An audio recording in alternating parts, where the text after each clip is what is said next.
Most sexual assaults are committed by someone known to the victim. Rape is a crime of power and control. We'll talk about finding help for victims of sexual violence right now on The Law Works. From West Virginia Public Broadcasting. Closed captioning for The Law Works is made possible by a grant from the Monongalia County Bar Association to support legal information and education for all West Virginians.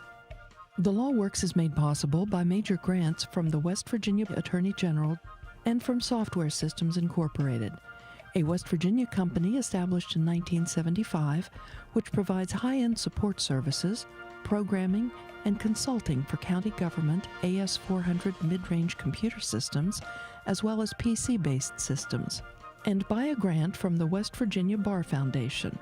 The West Virginia Bar Foundation, the philanthropic organization for West Virginia's legal profession and justice system, promoting public knowledge of the law in West Virginia.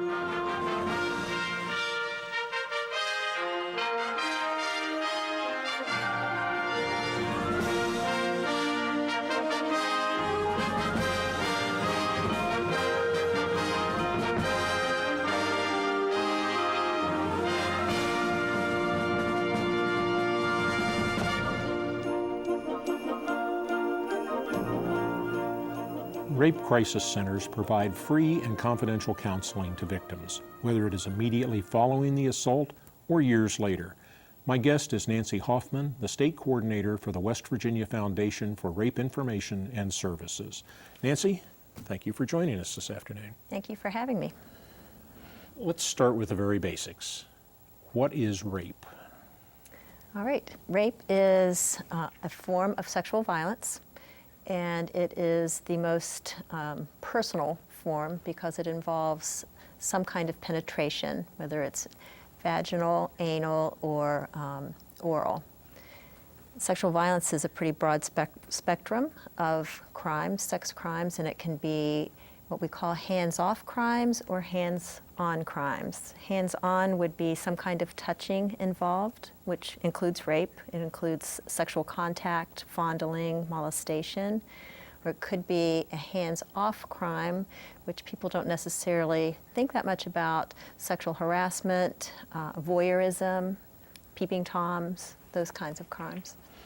Hands-off crimes would seem to me to be difficult to characterize as actually criminal activity. Sexual harassment, for example, in the workplace would not be unless it rose to the level of, say, stalking. And of course, you can be harassed, doesn't have to be in the workplace, and that probably would be stalking if somebody was present frequently and making you uncomfortable. Sexual harassment is a difficult crime, particularly in West Virginia, because there isn't a law that makes it a crime of sexual harassment. It all depends on what the workplace has identified as a crime of harassment, and those crimes are dependent upon where you work. Like if you worked in a federal facility, there is a crime of sexual harassment. The state government has that crime. But unless you have so many employees in your employees at a business, you may not be eligible, let's say, to file for a crime of sexual harassment. Of course, behavior like that could rise to the level of a simple assault also. Actually, if there were any kind of touching that took place, absolutely. It would be sexual assault or sexual contact. We need to differentiate between two different crimes. And a lot of people hear about assault and battery. Assault is a non-touching crime, and a sexual behavior, harassment, stalking could be an assault if it puts you in the fear of physical harm. Battery, any kind of touching, would be a battery if it's an insulting touching or a touching that makes you fear for your personal safety. And these are very complex things, and when we talk about sex crimes, It gets much more complex than that, and we're not going to try to unravel all that this afternoon. We frankly don't have enough time to do that. When we talk about sexual violence, that's kind of an umbrella term for all of these things. Exactly, and it's a continuum. Some are more invasive than other types of sexual crimes, and obviously the sexual assault or rape would be the most invasive. How often does this kind of behavior occur? It's a difficult statistic to identify because sexual assault is one of the 2 least reported crimes in the country. So the only way that we can really identify the prevalence is a victimization survey.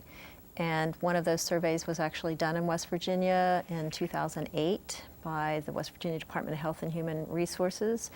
And they found through a random telephone survey that 1 in 6 women and 1 in 21 men would be in this state a victim of an attempted or completed forcible rape. 1 in 21 men. Mm-hmm. We usually don't think of men as being the victims of sexual violence. Unfortunately, and I'll say this because it's true, we usually think of them as the perpetrators of it. And most of the perpetrators of sexual violence, both against women and against men, are male. But men are victims, particularly younger males, of sexual assault and sexual abuse. And the figure for women was 1 in 6? 1 in 6. You know, actually, I've heard larger figures than that. The statistic that's quoted a lot nationally is 1 in 4 women, or every 2 minutes. But again, it's a difficult crime to pin down the actual numbers because most victims don't report to law enforcement. Only about 1/3 of sexual assault victims, male or female, actually report to law enforcement. So you have 2/3 that don't report, which means it's really hard to identify an exact figure. It may seem like a silly question, but why don't the victims of sexual violence report it? Multiple reasons, but it is a good question and one of the most common questions we're probably asked. Most perpetrators or sex offenders are someone the victim knows. About 85% in this state know who their offenders are. So they may not report because it's someone they care about or someone they want to protect or someone who they know that the penalties could lead to incarceration, so they don't want to go through the criminal justice system. They may not want to go through the criminal justice system just because it typically hasn't been kind to victims of sexual assault. The media tends to blame the victim, and in some areas they don't protect the name of the victim, so to go through a whole court proceeding and not be assured that the offender would be actually indicted, then it discourages victims from coming forward. We only have, in the reported sexual assaults in this state, only about 22%, less than 1/4, actually end up with an actual arrest. So if only about 1/3 of victims report to law enforcement, and of those that do report, only about 1/4 end up in an arrest, then it's not encouraging to victims to come forward. And I even hate to put that out there because anyone watching this program, we want to encourage people to see that they have justice, but it's an issue that we're trying to address statewide. And it's getting better. Well, the truth of it is, though, if you are the victim of any crime, it doesn't have to be a crime of sexual violence, it could be anything. You are going to be inconvenienced, you are going to be uncomfortable by having to go through the judicial process. But if you don't go through it, the perpetrator of the act against you may very well become the perpetrator of an act against some other or others. And it's got to stop somewhere. And that's the reality. Probably most offenders have already offended and will continue to offend. But to know that a criminal justice system that once you report sexual assault, it is a criminal offense. So it is out of the victim's hands. The prosecuting attorney makes a decision in terms of what charges are filed, if any are filed. So it's kind of frightening, and it's a major decision for victims to make at a very traumatic time. We have seen a change nationally to provide another option for victims, that they can go to a hospital and have a forensic exam, a medical forensic exam, and have the evidence collected, because in a sexual assault, the crime scene is the victim's body. So to have that evidence collected is important because it only stays on the body for a short period of time. And we now have a law, as every state does, that victims can go to the hospital, have a kit collected, and rather than that kit be sent to the crime lab to be processed, it can go to an off-site space, which is housed at Marshall University Forensic Science Center. And those kits can be stored for up to 24 months, giving the victim time to make that decision whether he or she wants to report to law enforcement. But honestly, the longer you delay in reporting a crime, the more difficult to prove that crime becomes. In many cases, that's absolutely true.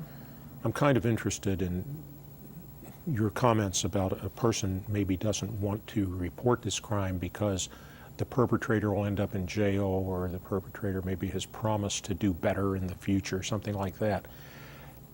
If your husband, boyfriend, next door neighbor has committed a crime of sexual violence against you, and then begged you not to report it, or told you that he'll do better the next time, that he is going to change, I recommend that you look at him, smile, and say, change for your next girlfriend, your next wife, your next neighbor. I'm done with you. They don't stop easily. I suppose maybe sometimes somebody will act violently once and then never again, but it's a high risk to take to bet your life or your safety on that. We find with violence it tends to escalate.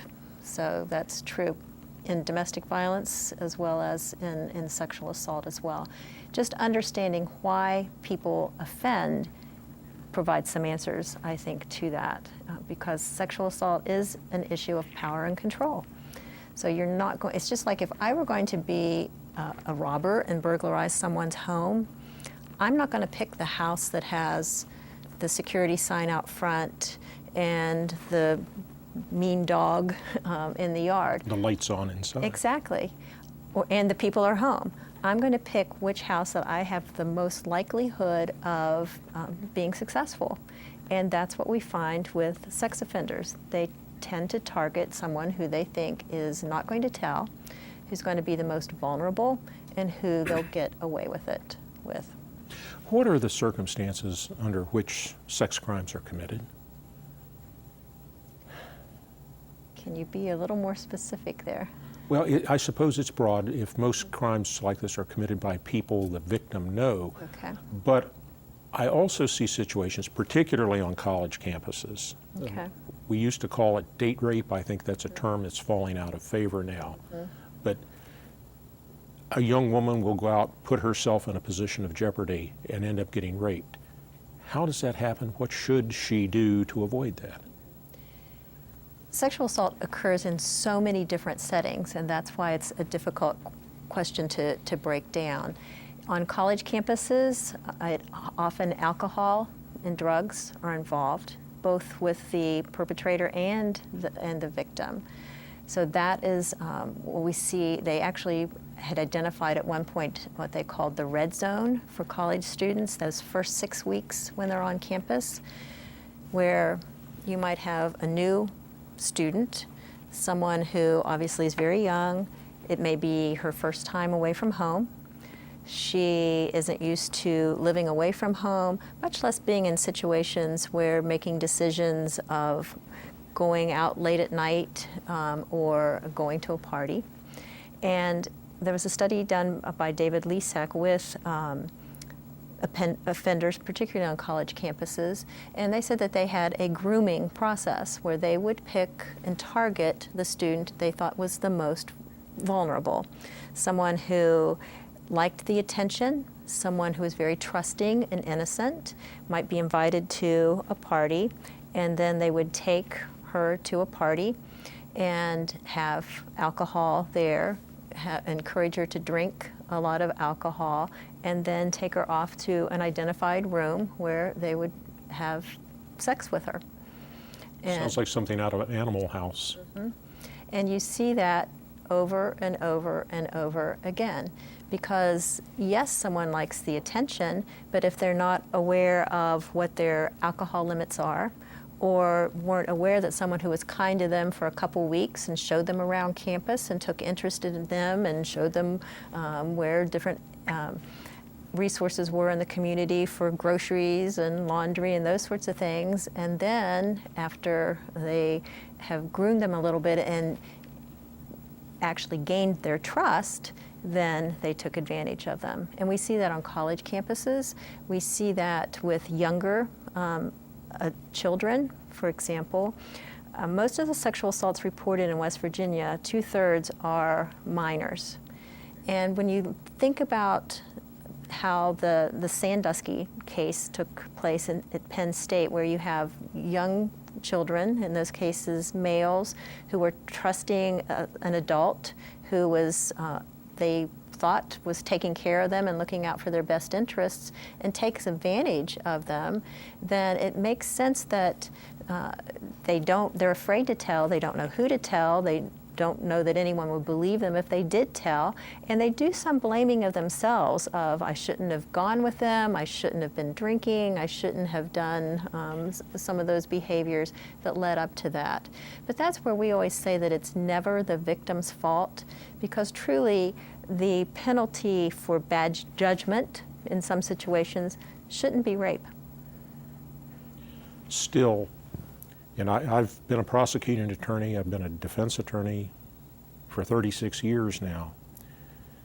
And in some cases, the defendant's defense, and it may be his, I'm going to say his, sole defense is she was asking for it. And that defense does work sometimes. It's a good idea, I think, for a young woman to use common sense. When she's dressing for the evening, she needs to put her common sense on along with whatever the outfit is, whatever the makeup is, because we're living in an era of personal responsibility. And if you get in front of a jury and a jury says to themselves, or the defense attorney says to you as the victim, why did you let that happen? That can be a good question. It is a good question on one sense, but in asking that to someone who is a victim of a crime, really puts that responsibility of the crime on the victim and not on the perpetrator. For example, we don't teach people to dodge bullets to prevent getting murdered. Why are we teaching victims to dodge sex offenders? Where does that responsibility truly lie? We've done a lot of trainings in our work as the Sexual Assault Coalition, and it's interesting how if you have a group of males and females in a room, and you ask the males, how many of you, when you go out at night and or have been out somewhere, even working at your office and the parking lot's empty, and you're going out to the car, how many males are afraid going out? How many males put the car key in their hands, as we taught for years, so that the key's exposed, so that if someone attacks you, you're prepared to respond? All the males in the room almost always say, I never think about it. And every single female in that room says, I have to think about it. That's common sense. Mm-hmm. But is it fair? Is that what the society really needs to be? Do I have to spend my time preventing someone from assaulting me? We don't do that in burglaries. We don't say, well, when you bought that nice watch or you bought that big TV, what did you think? Someone's going to come into your house and steal that. So do we blame victims of burglary? No. Do we tend to blame victims of rape? Yes. Honestly, though, we do live in a society where you have to worry about that. Mm-hmm. We do. And I will tell you, as a man, I am very reluctant to walk through an empty, dark parking lot, not because I'm particularly afraid of being raped.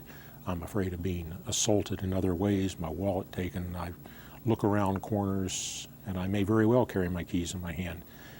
And honestly, I don't feel like I'm a sissy for feeling that way, although some, I suppose, would say that.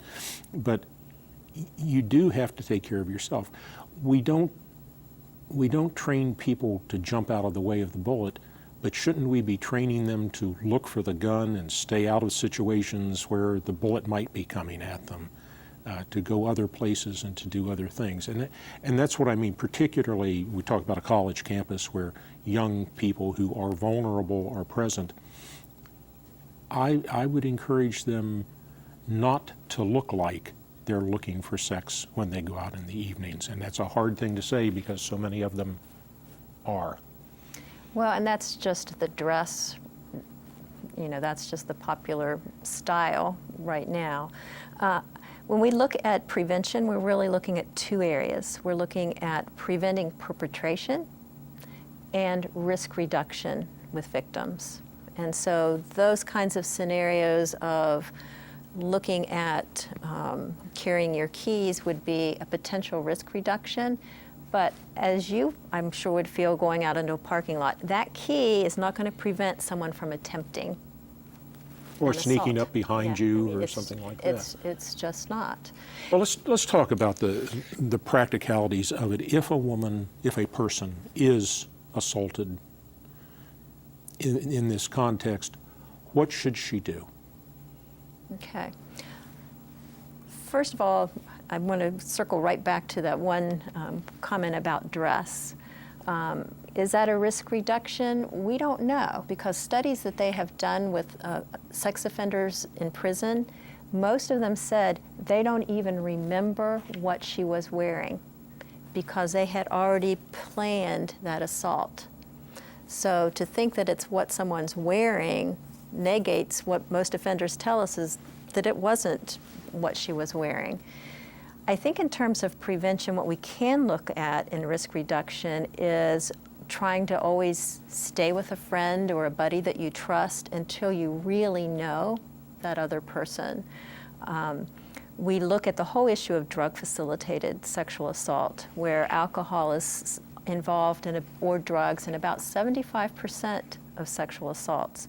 With victims, it makes them maybe become more vulnerable, and with the offenders, it gives them a bigger sense of bravado, and it empowers them in their minds, at least. So we need to be aware of the whole issue of drug-facilitated sexual assault and what the impact of alcohol has on you as an individual, and what your limits could be for you to actually maintain capacity in making decisions. We also encourage, and again, this is back to that naivety that we see with folks who are with people they trust. They wouldn't think that someone would slip something into their drink, which would make them totally not remember what happened. And some of the drugs that are used to sexual assault impair the memory. They're used, ketamine, for example, is used as an anesthetic with animals. And so it makes you not remember. So you have a victim who wakes up the next morning and realizes that she has had sexual intercourse, but she doesn't remember anything that happened. So it's understandable that she blames herself because she thinks, I don't even know what I did. And she may very well have done absolutely nothing but innocently drink a drink. There is so much more to this than we can talk about in 1/2 hour television program.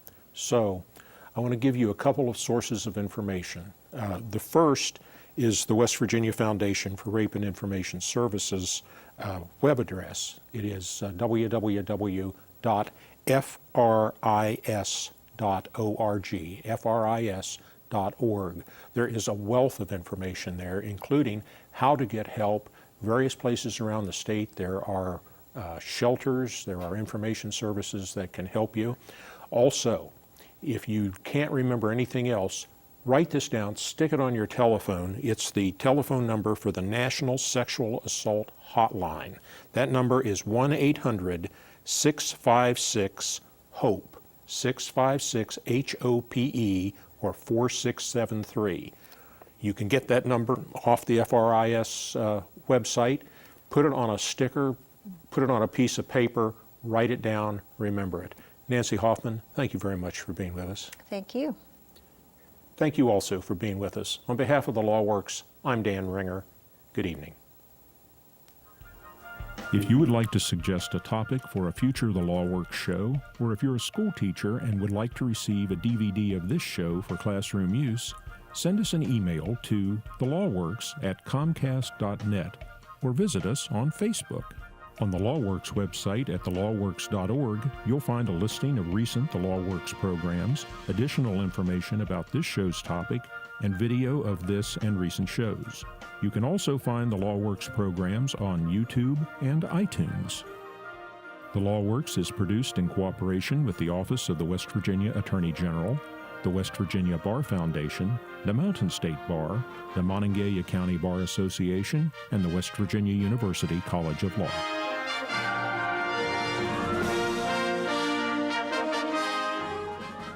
The Law Works is made possible by major grants from the West Virginia Attorney General and from Software Systems Incorporated, a West Virginia company established in 1975, which provides high-end support services, programming, and consulting for county government AS400 mid-range computer systems, as well as PC-based systems, and by a grant from the West Virginia Bar Foundation.